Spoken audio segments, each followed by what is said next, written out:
नमस्कार। भारतीय शेयर बाजार में शुक्रवार यानी 20 जून 2025 को एक ऐतिहासिक दिन रहा कह सकते हैं। निफ्टी ने पहली बार 25,000 का वो अहम लेवल पार किया। हाँ बिल्कुल, एक बड़ा मनोवैज्ञानिक स्तर था ये। तो आज हम इसी हलचल को थोड़ा गहराई से देखेंगे। मतलब निफ्टी और बैंक निफ्टी कहाँ बंद हुए, इंडिया विक्स वो डर वाला मीटर, उसका क्या हुआ, और साथ में ये भी कि बड़े खिलाड़ी मतलब FIIs और DIIs वो क्या कर रहे थे। और हाँ, अगले हफ्ते के लिए कौन सी लेवल्स पर नजर रखनी है फिबोनाची के हिसाब से। बिल्कुल। ये सारी जानकारी हमने जुटाई है मनी कंट्रोल और कुछ और भरोसेमंद सोर्सेस से। तो चलिए शुरू करते हैं। सबसे पहले निफ्टी 50 सुबह खुला करीब 24,850 के आसपास। हाँ, 24,825 से 865 की रेंज थी शायद। और बंद हुआ 25,112.40 पर। पहली बार 25,000 के ऊपर क्लोजिंग। ये करीब 319 अंक मतलब 1.2% की बढ़त है। कमाल का मूव था। सही बात है। और बैंक निफ्टी भी पीछे नहीं रहा। हाँ, बैंक निफ्टी खुला 55,680 रुपए पर। दिन में तो 56,340 तक गया था। हाँ, हाई तो अच्छा बनाया था। तो क्लोजिंग हुई 56,252.85 पर। इसमें भी करीब 675 अंक यानी 1.22% की तेजी। तो दोनों इंडेक्स में काफी मजबूती देखने को मिली। लेकिन एक दिलचस्प बात हुई विक्स के साथ। हाँ, इंडिया विक्स इतनी तेजी के बावजूद वो गिरा। हाँ, गिरा। दिन का दायरा था 13.32 से 14.25, लेकिन बंद हुआ 13.67 पर। दिन में लगभग 4% नीचे। इंट्राडे में तो शायद और भी गिरा था। हाँ, इंट्राडे में तो करीब 6% तक नीचे गया था। ये दिखाता है कि ट्रेडर्स में शायद थोड़ी निश्चिंतता बढ़ रही है। मतलब वो बड़े उतार चढ़ाव की उम्मीद अभी नहीं कर रहे। ये थोड़ा सोचने वाली बात है। ऊंचाई पर कम विक्स। खैर, अब देखते हैं बड़े निवेशक क्या कर रहे थे, FIIs और DIIs। हाँ, पर ये ध्यान रखना होगा कि ये आंकड़े 19 जून के हैं, क्योंकि 20 का डेटा अगले दिन आता है। सही। तो FIIs ने मतलब विदेशी निवेशकों ने कैश और FNO मिलाकर कुल प्लस 934.62 करोड़ रुपए की नेट खरीदारी की। और हमारे घरेलू निवेशक DIIs भी नेट खरीदार थे।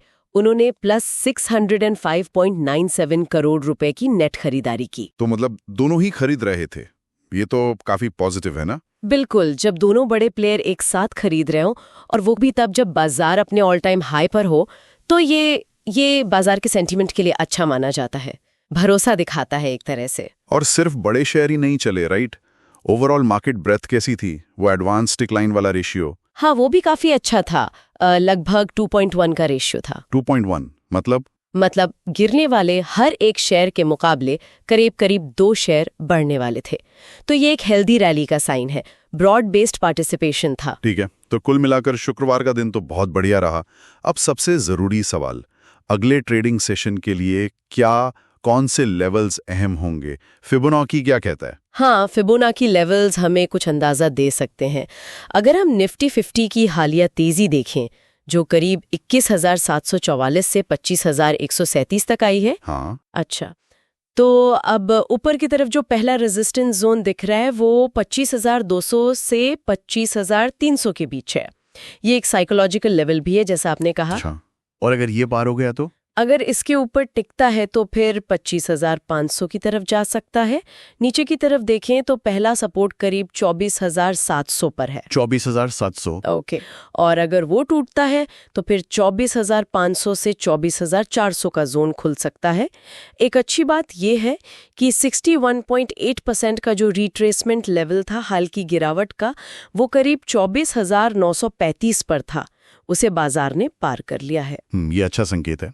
और बैंक निफ्टी, उसके क्या लेवल्स हैं? बैंक निफ्टी के लिए अगर हम हाल का लो करीब 55,651 और हाई करीब 56,340 देखें, तो नीचे सपोर्ट है करीब 55,400 पर। ओके। और उसके बाद 55,150 पर। ओके। ऊपर की तरफ जो रेजिस्टेंस है वो 56,000 से 56,300 का एरिया है। ये साइकोलॉजिकल लेवल भी है और हाल का हाई भी इसी रेंज में है। ठीक है, तो संक्षेप में शुक्रवार को निफ्टी 25,112 पर, बैंक निफ्टी 56,252 पर मजबूत बंद। विक्स गिरकर 13.67 पर, FII DII दोनों खरीदार 19 जून तक, और बाजार की चौड़ाई भी अच्छी। हाँ बिल्कुल। और आगे के लिए निफ्टी पर 25,200, 25,300 रेजिस्टेंस, नीचे 24,700 सपोर्ट। बैंक निफ्टी पर 56,000, 56,300 रेजिस्टेंस और नीचे 55,400, 55,150 सपोर्ट। जी, इन लेवल्स पर नजर रखना जरूरी होगा अगले सेशन में। तो अब एक आखिरी सवाल मन में आता है। जब बाजार इतने अहम रेजिस्टेंस लेवल के पास है और विक्स भी इतना नीचे है, तो अगला बड़ा ट्रिगर क्या हो सकता है जो इसे पार ले जाए? क्या कोई बड़ा इवेंट है जिसका इंतजार है? या फिर क्या ये कम विक्स और लगातार खरीदारी हमें थोड़ा ज्यादा ही निश्चिंत कर रही है? कहीं कोई ऐसा छिपा हुआ रिस्क तो नहीं जिसे बाजार अभी नजरअंदाज कर रहा है? ये वाकई सोचने वाली बात है। क्या ये शांति तूफान से पहले की है या वाकई सब ठीक है? इस पर नजर रखनी होगी।